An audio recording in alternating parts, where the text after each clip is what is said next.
Plastic is choking our oceans, millions of tons dumped every year with no end in sight. But is a plastic-free ocean still possible, or is it just a dream? In this video, we explore the science, the cleanup efforts, and the harsh truth about our fight against ocean plastic. Don't forget to like this video, subscribe for more environmental deep dives, and let's ask the hard question together.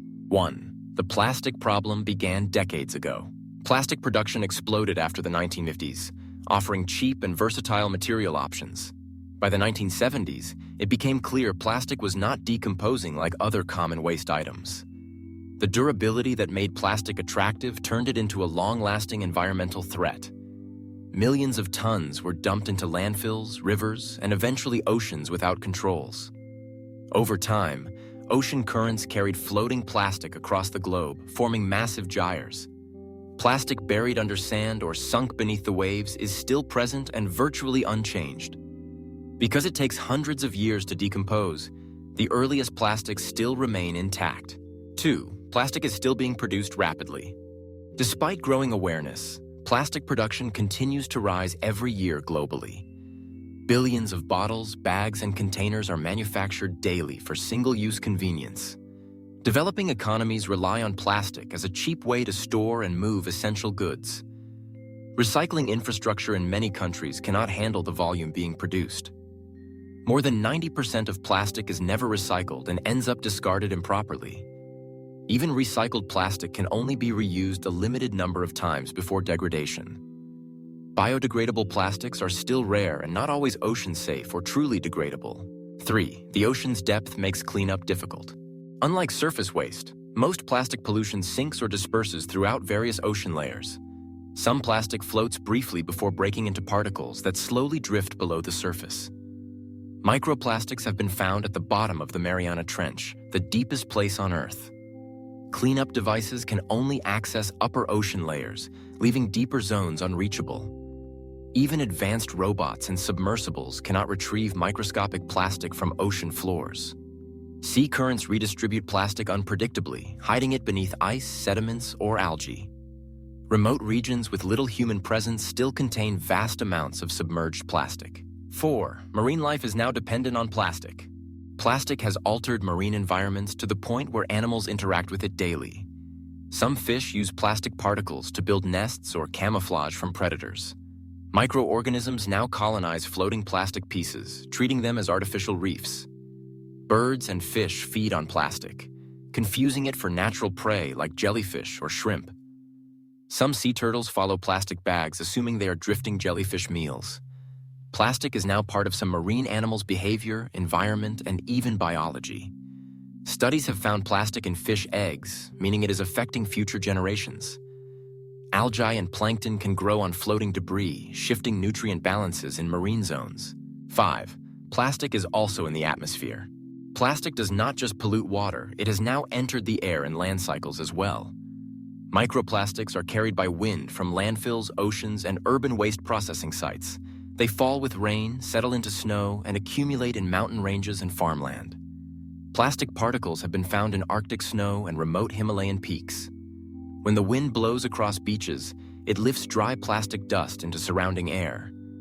As we walk, drive, or sweep, we unknowingly send microplastic into the skies. From there, it circulates globally and may return to the ocean through rainfall. This aerial pollution keeps ocean contamination alive, even if no new plastic is dumped. 6. Cleanup efforts face major limitations. Organizations like the Ocean Cleanup and other global nonprofits are working hard to help. But most ocean plastic exists in small particles, not large floating trash piles. Boats and barriers can capture surface waste, but not microscopic floating contaminants. Storms, waves, and wildlife constantly redistribute plastic around and below devices. Cleanup tools often break or malfunction in extreme marine environments. The cost of operating these technologies across massive oceans is extremely high. No country or agency has fully committed to funding cleanup on a global scale. Volunteers help clean beaches, but that does not touch open ocean or deep-sea debris. 7. Plastic recycling is broken. Recycling is often promoted as the answer to plastic pollution, but the system is deeply flawed. Many plastics are not recyclable due to type, contamination, or lack of processing facilities. Mixed plastics often cannot be sorted efficiently, so they end up in landfills or incinerators. Recycled plastic still often ends up polluting rivers and oceans through leakage or exports. Developed nations ship plastic waste overseas where it is burned or dumped into waterways. Recycling only delays the problem. It does not prevent plastic from reaching oceans. The recycling rate globally is less than 10%, with most plastic being discarded. Consumers are often misled into thinking recycling always prevents ocean pollution. 8. Behavioral change is difficult.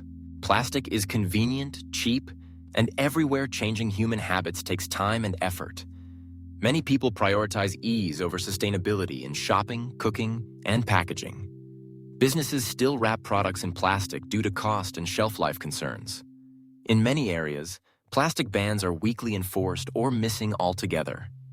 Even those aware of the issue struggle to eliminate plastic from daily life.